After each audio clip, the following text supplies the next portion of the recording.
but also I lacked any interest or care in something as simple as eating and drinking water. I wouldn't get up. A lot of people watch TV a lot when they're depressed. I didn't even do that because I just felt like literally everything was pointless. Putting Mhm. clothes on, showering, brushing my teeth, feeding the dogs. Every little thing was so overwhelming that I could not fathom getting things done. I couldn't see myself getting through the day every single day. I'd wake up in the morning instantly wishing that I was still asleep forever. Like I just Mhm. never wanted to be awake. Hey there, I'm Victoria, a certified Christian life coach, author, motivational speaker, and university educator, and I am obsessed with helping you navigate through life's ups and downs so that you can live day by day in God's peace despite the many external demands on your time and energy. The Choose to Think Inspirational podcast is about the delicate dance between God transforming you from the inside out and your personal responsibility for change, maturity, and refinement as a Christ follower. On the show, I'll help you connect the dots between your faith and your life in practical, meaningful ways while giving God room to do what only He can do, and so that you can shine your light for Christ and be better equipped to serve your family and help others around you. You can change every area of your life, one thought at a time. Welcome back to the Choose to Think Inspirational Podcast, Brain Changer. Let's dive in.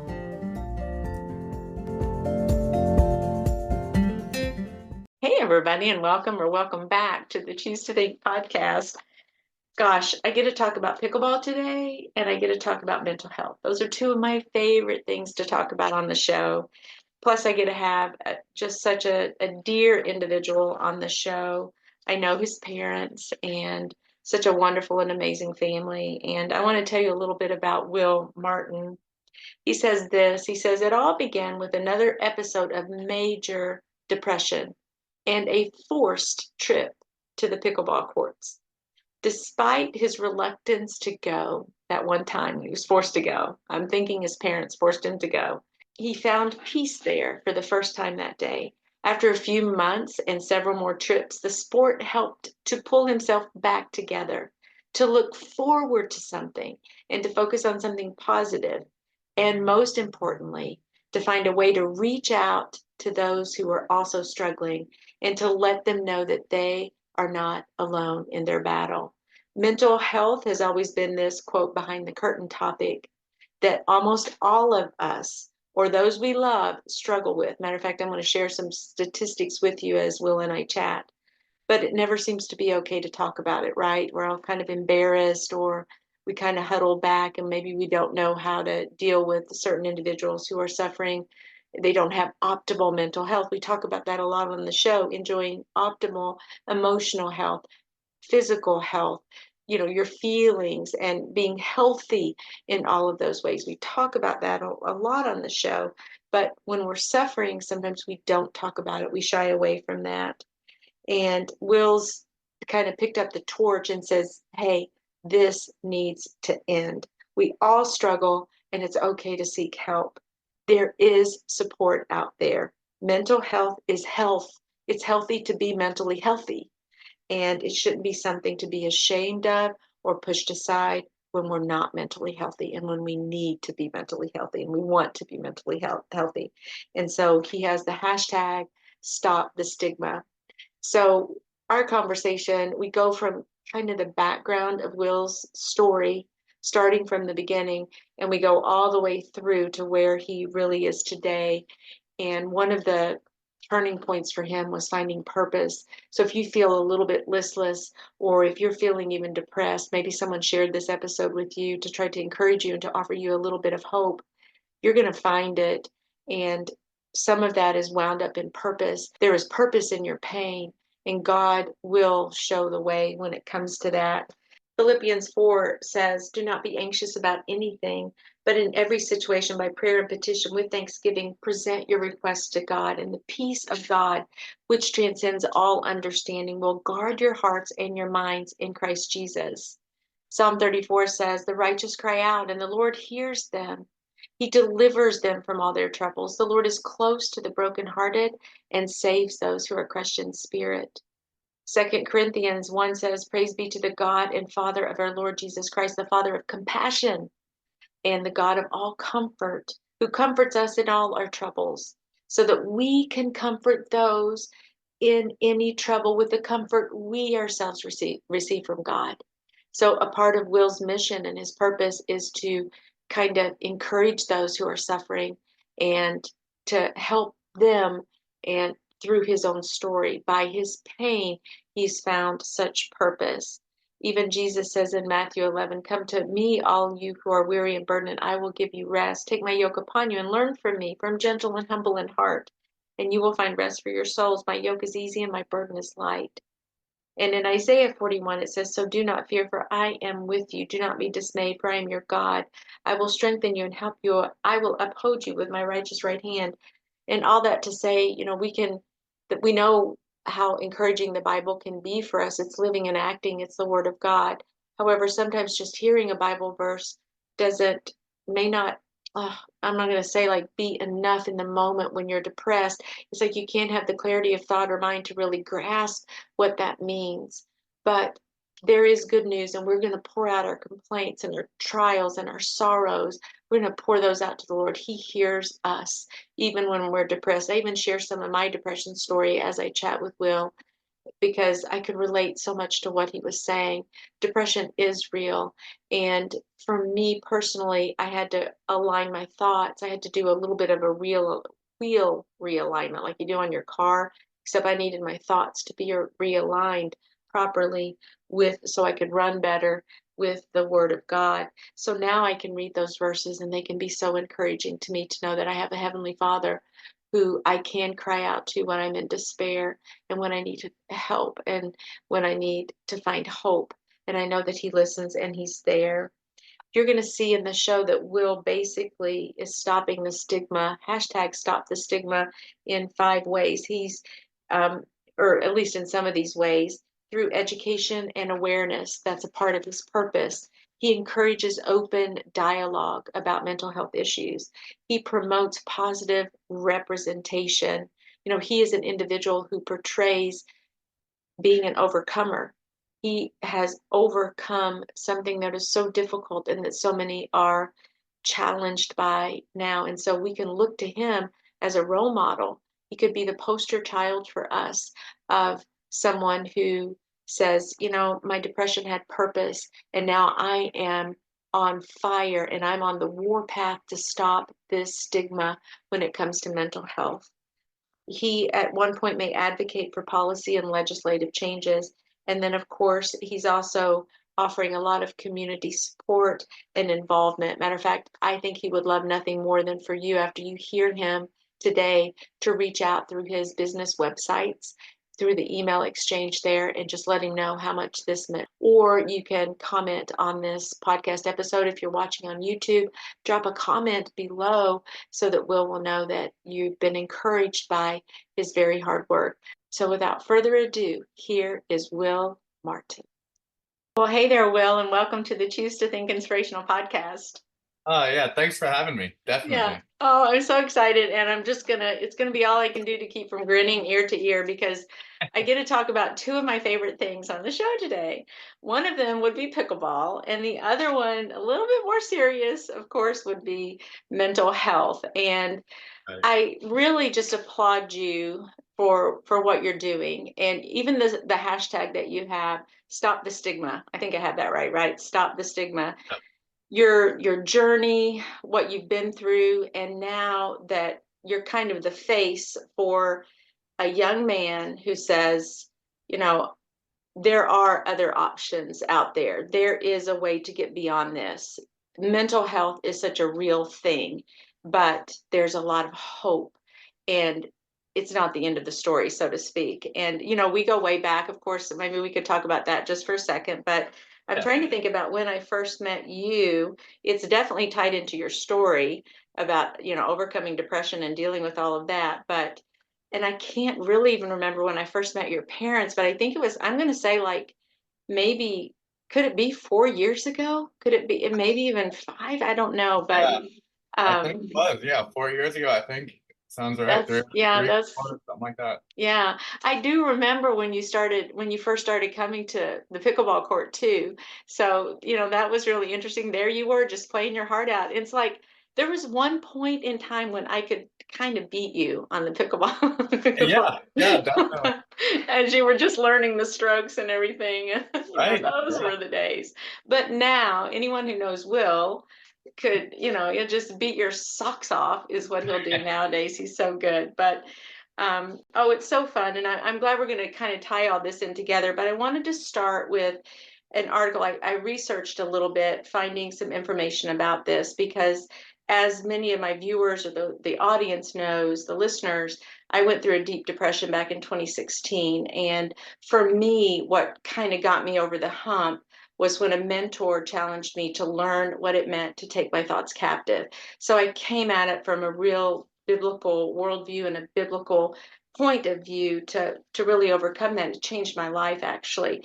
But I have such a heart for those who are aching and who are low and who are really depressed. It's such a real thing. It's such a struggle. It's so very hard.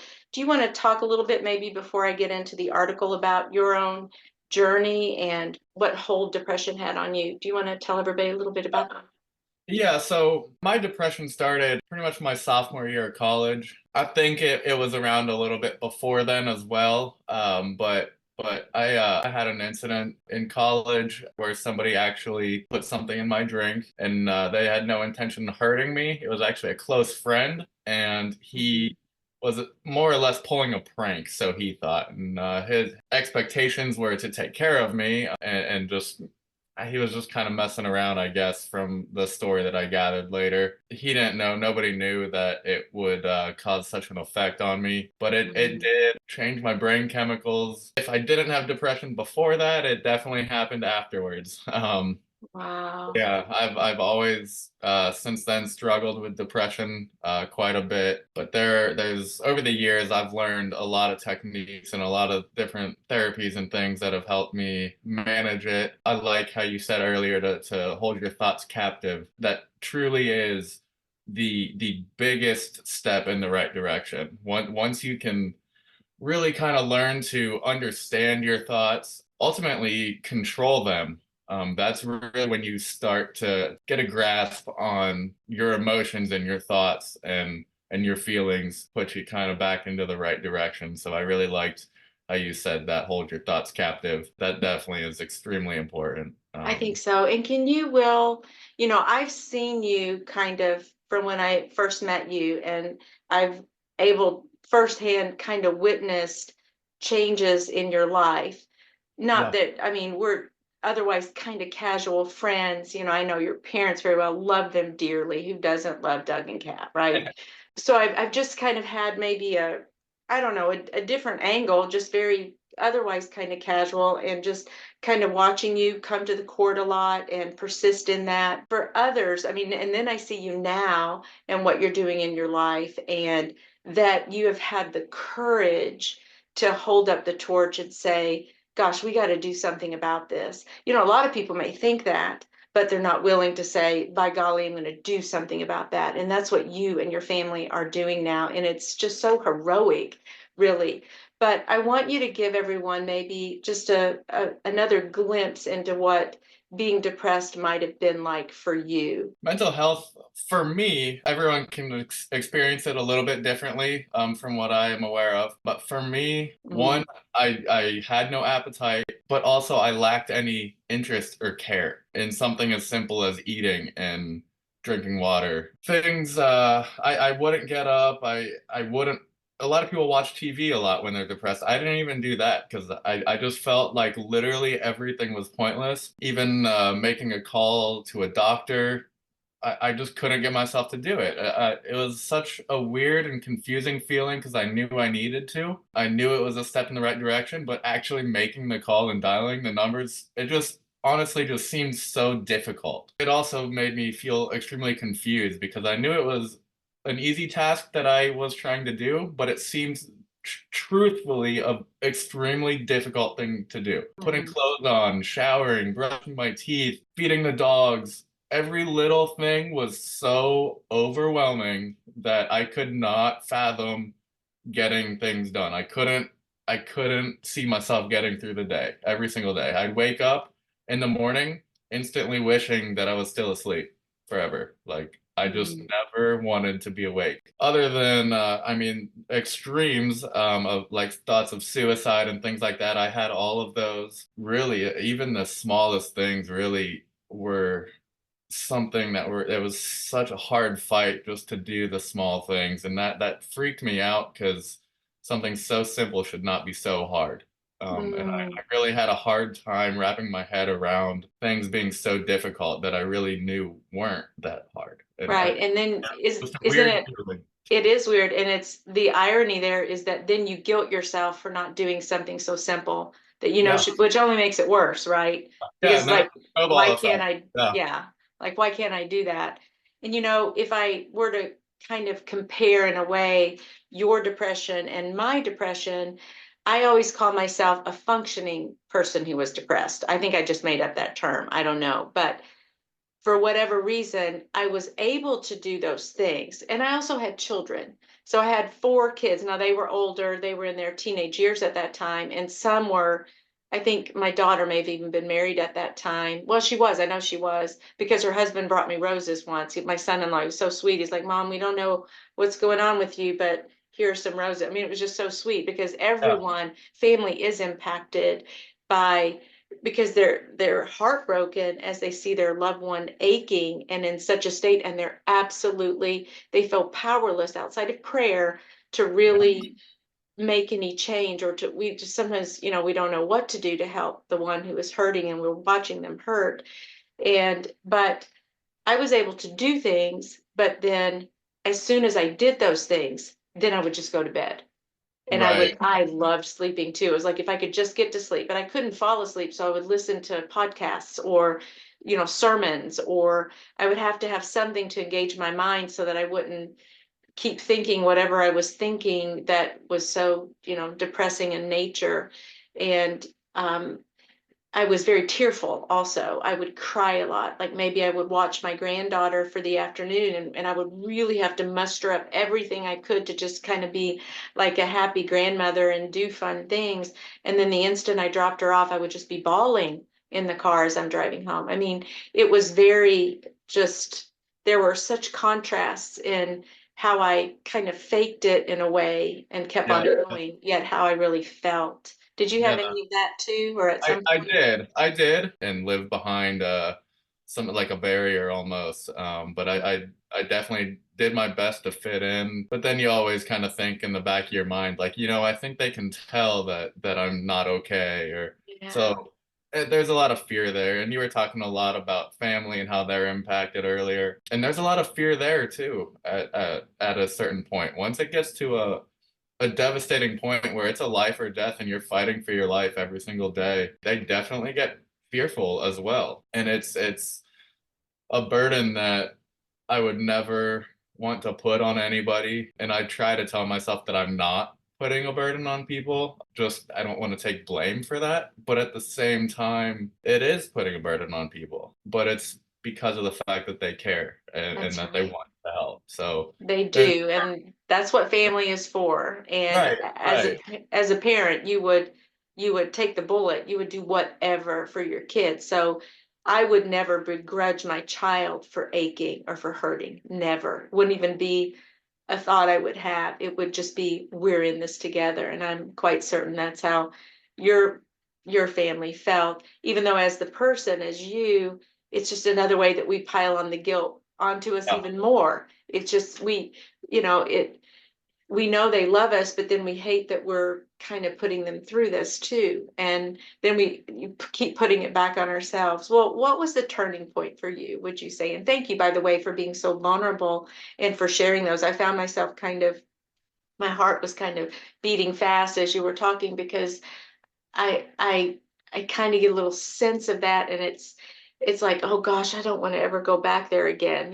As I kind of relay that and talk about that, I can empathize with that a lot, and I appreciate your vulnerability and even just sharing that, Will. But tell us what was the turning point for you, or do you think it was? It's high time to elevate your love and faith with Pickleball Passion, a marriage devotional. Strengthen your connection on and off the court in just 21 days. Each day's devotion guides you to a deeper, more fulfilling marriage and offers you tips and tricks while playing pickleball together, whether you're a seasoned pickleball enthusiast or just starting out. This devotional is your ticket to a joyful journey of love and faith. Order now and make 2024 the year your relationship thrives and you level up your game.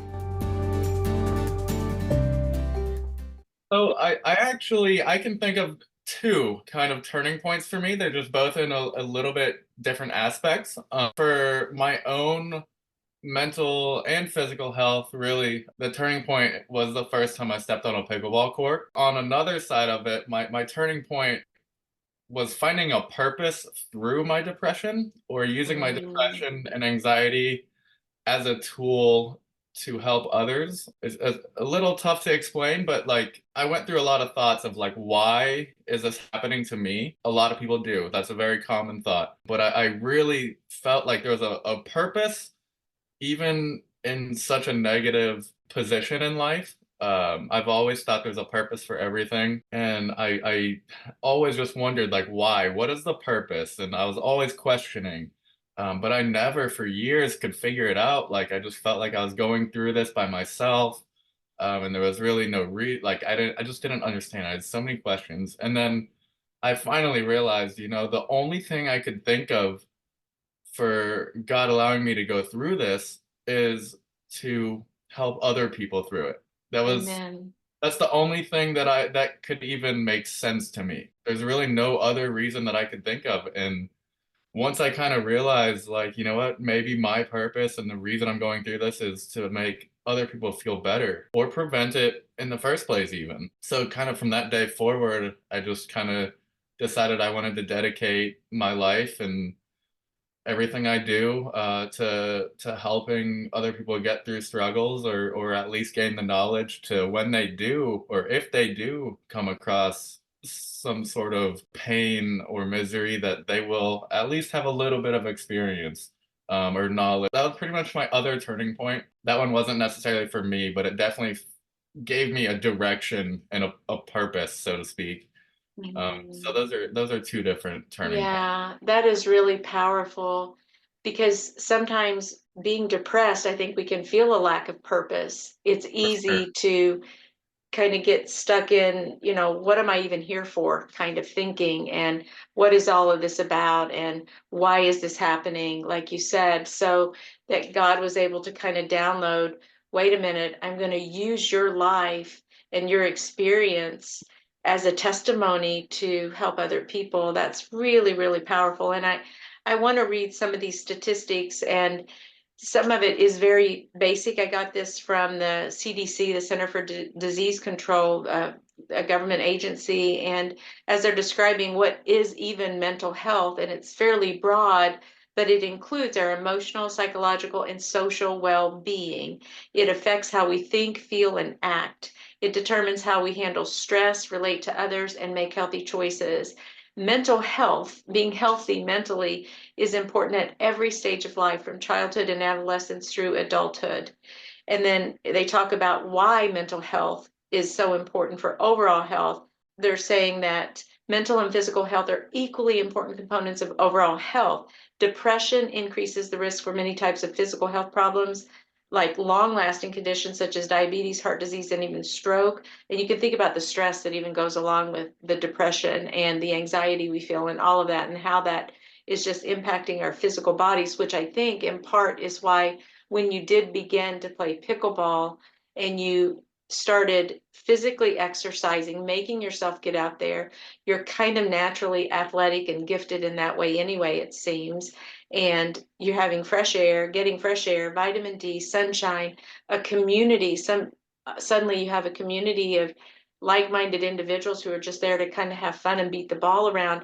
All of that is going to help relieve the stress and help kind of take the top off of some of the anxiety and some of those adverse effects that come when we are depressed. This was so interesting to me, where they talked about how common mental illness is. And it says that more than 1 in 5 US adults live with a mental illness. About 1 in 25 US adults live with a serious mental illness, such as schizophrenia, bipolar disorder, or major depression. And they talk also about what even causes mental illness issues. And they just name a few of those, like adverse childhood experiences, like trauma, experiences related to other ongoing chronic medical conditions like cancer or diabetes. That can obviously be a real trial or a hardship to go through. Biological factors or chemical imbalances in the brain, use of alcohol or drugs, having feelings of loneliness or isolation. More and more nowadays, mental health there's a crisis going on, even the epidemic of loneliness. Speaking of that, it's such a real issue. So I'm just so grateful that God really has called you for such a time as this. And I wonder, Will, what would you say to that person? Let's say someone just stumbled upon this episode and they're tuning in because they're depressed or they're feeling so anxious and overwhelmed. What would you say to them? How would you encourage them? The biggest thing I'd want to say, and it's hard to really get them to believe it just from saying it, but is that they're not alone. I think almost everybody that struggles with some sort of mental illness, they are alone. They're people don't understand them. They're different, and it might not even be as obvious as like, oh, I'm in this by myself, but they just feel a little bit different, every day, just a little bit different. They're worried that people are judging them a little bit, and those over time, that little bit of a difference in your feeling over time, that plays a huge role. And I definitely say, like, there are tons and tons of people out there that are struggling with the same thing. It's just that they don't want to talk about it. They don't feel comfortable talking about it. That's something I've learned through what I'm doing, is how many people there really are with stories similar or worse. Or there's so many. Even just this morning, I had someone thank me and open up about how they have a disorder themselves, and it shocked me because I knew this person and I had no idea. Doing what I do, I hear a lot of different stories, a lot of horrific stories, but they're going to turn out okay and they're going to be good. But I really definitely notice now how many people really are inspired by me opening up so much. It really helps me keep doing what I'm doing, because I'm now seeing how much of a difference it really is making. That really is what keeps driving me to keep doing it. Oh, I bet. That's so motivating, isn't it? It really is. It really is. I feel like I'm finally not suffering for no reason, it just gives me, I'm so grateful for everybody that has talked to me and told me their stories and felt comfortable sharing what they've gone through. And it really, really does give me answers that what I'm trying to do really is making a difference in the world. It really does matter. And your hashtag, stop the stigma. There is such a stigma, yet I just read these statistics. 1 in 5 is suffering from a mental health issue. 1 in 5 people. Just think of yourself standing in line at Kroger. 1 in 5. That's a lot of people. Yet, are we talking about it? I try to talk about it a lot on the show, because that was really what led me to even start the podcast and Choose to Think, and that being transformed by the renewing of your mind and taking those thoughts captive, that was really, it all came about because of that. I did interview someone on the show. I don't know if you heard that podcast episode, but he was in the movie and produced the movie called Let Me Have My Son. And his son suffered from, I don't want to quote it now because I'm not remembering exactly, but it was very extreme mental health issue, and a lot of us suffer from that. And there is help and there is hope. And I really think that what you said about encouraging that individual, you're not alone. You're not alone. We've got statistics, but you're also not alone in the sense of there is hope and there is help out there. So we really do applaud you for for what you're doing, Will. And can you even just talk a little bit though about what pickleball really did for you? And The first thing that comes to mind is it just got me out. It got me off the couch. As simple as that. Off the couch, outside, running around, which obviously releases endorphins and all those good things. it's true. But the biggest thing for me was the community of Mm. within pickleball. It's the people. It's such a social sport. You're closer together than tennis, so you can talk the whole game. Just having the friendships to have that community. But yeah, it was definitely an instant thing for me when I played pickleball. Right away, I was noticing I was feeling a little better on my way home. As I got into it more and more, got more and more friends asking to play, and just it was something that was very, very good.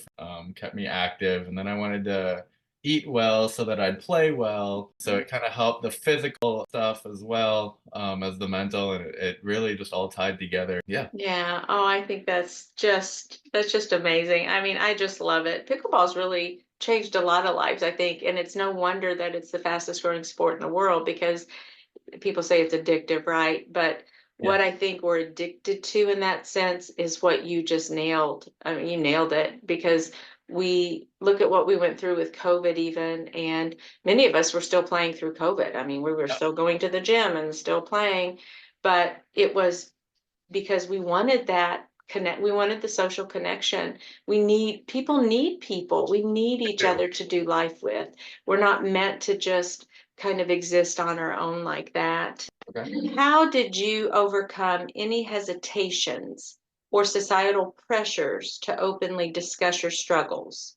And what advice would you offer to others facing similar challenges? In other words, one day you're struggling with depression and you're starting to kind of see a little bit of a light at the end of the tunnel, or things are shifting in your life, but that's a big jump from then being an advocate for breaking the stigma and stopping the stigma of mental illness. So how did you get the courage to actually step out and begin making a difference that you've noticed? Of course, it didn't happen overnight. Once I started feeling a little bit better on the court, I started talking to just a few people about mental health and mine in particular, people that would be a little bit more accepting of it. From there, I just kind of expanded, started talking to a little bit more people. And then there came a point, it was kind of when I realized that I felt like it was my calling to talk to people about it. Once I realized that and I found the purpose within my suffering, once I found that purpose and I kind of knew what I needed to do, and I just went all out after that. I said, you know what? I don't care if the stigmas behind mental health, I don't know how to explain it really, but I don't mind if people judge me, or I just like let all those fears go. I didn't really care so much about what people would think. I just figured if they're gonna judge me for it, don't want to be around me because of it, you know what? Fine, that's their journey. But I'm gonna do what I feel like I should be doing, and the people that are accepting of it will accept it, and the people that want to listen will listen. So I just took a big leap of faith and I went all out, to be honest. I started the website and the MHA Athletics, the brand, and I started talking to people about it. At all my pickleball tournaments, I'd talk to everybody I could. Got T-shirts with the logo and says "Stop the Stigma" just to let people know that I'm supporting it. After a while, it just kind of it caught on, and people would come up to me that I'd never met and share their stories. Just from doing that and starting it, it was kind of self-encouraging once I saw that people wanted to come up and talk to me about their stories. I was like, man, this is working, because that's the whole point of it, was to get people to open up and feel comfortable enough with me to share their personal struggles and their stories. And when I started seeing people do that, I mean, it was amazing. I'm like, I'm literally doing what I'm trying to do. And every time I hear somebody open up, it's a reminder, like it is working. It Yeah. is. It's reaching people and making people talk about it. And that's the whole goal. Yeah, it's like a single spark, right? A Yep. single spark starts that Right. forest fire. Right. That's awesome. And there definitely has been a little bit of struggle, with the journey. Some people do, I wouldn't want to say avoid me, or anything. I don't think they do that. But some people still are a little skeptical because of the stigmas of mental health. They don't know what to expect. They don't know, they just aren't educated on it, I think. There's some of that, but those are the things that I plan to hopefully fix for people in the future. Hopefully we can move past that, and people will see that that really it's okay. Well, talk a little bit, Will, about the diadem paddle that you designed. So I designed the mental health awareness paddle through Diadem, and created a logo to put on there. It has the semicolon, which is kind of like the depression symbol, so to speak, where in punctuation, it's where a sentence should stop, but it kind of keeps going, just like a person's life. It feels like it should be over, but you just keep chugging on, just keep That's pushing, right. one day at a Not the time. story's not over. That's Right, right. it's not. And then I incorporated a heart in there because I feel like you have to have love for yourself and other people.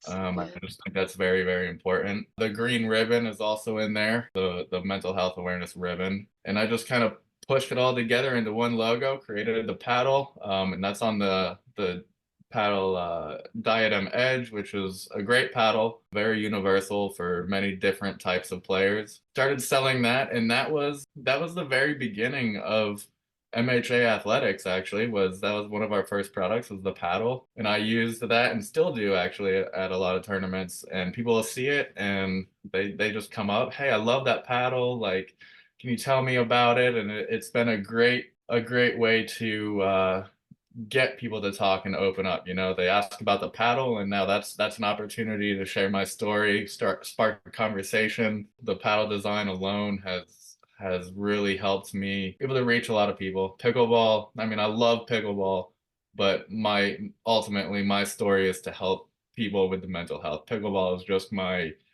way of doing it, Yeah. my way of reaching people. The vehicle. Yeah.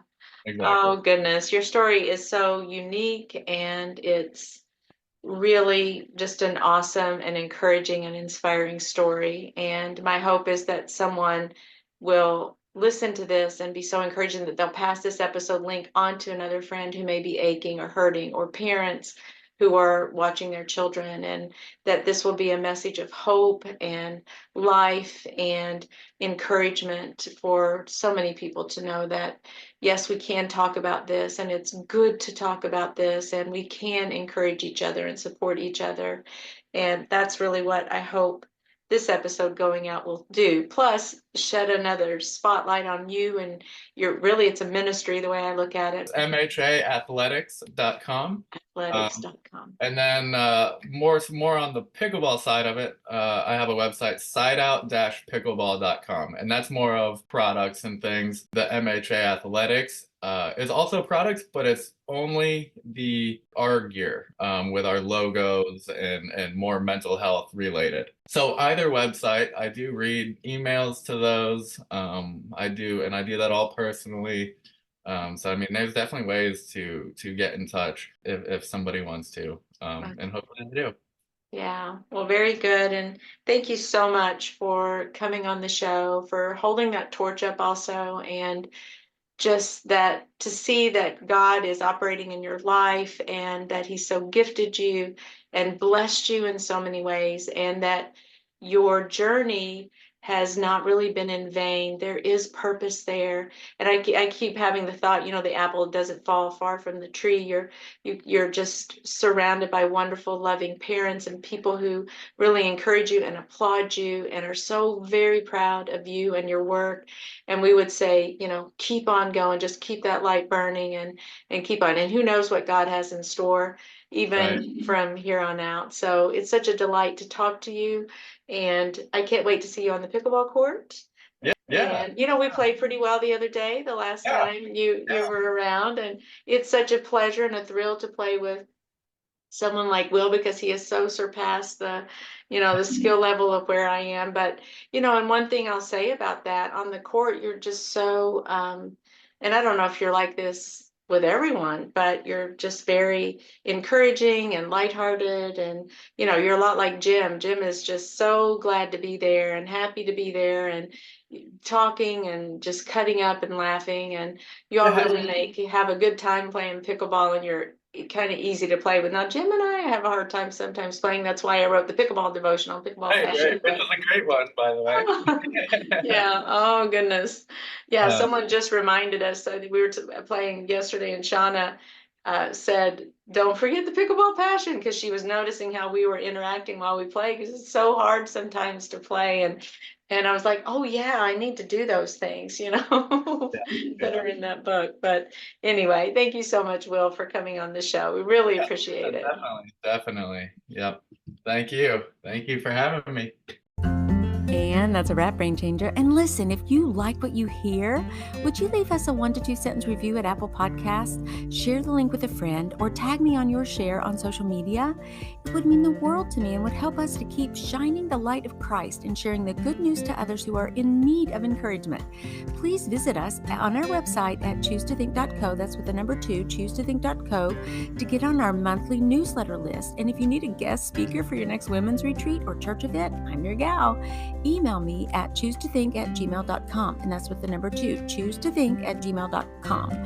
Finally, I offer limited free mentoring sessions each month where you and I can chat to help you develop a strategy for your thoughts in any area of your life.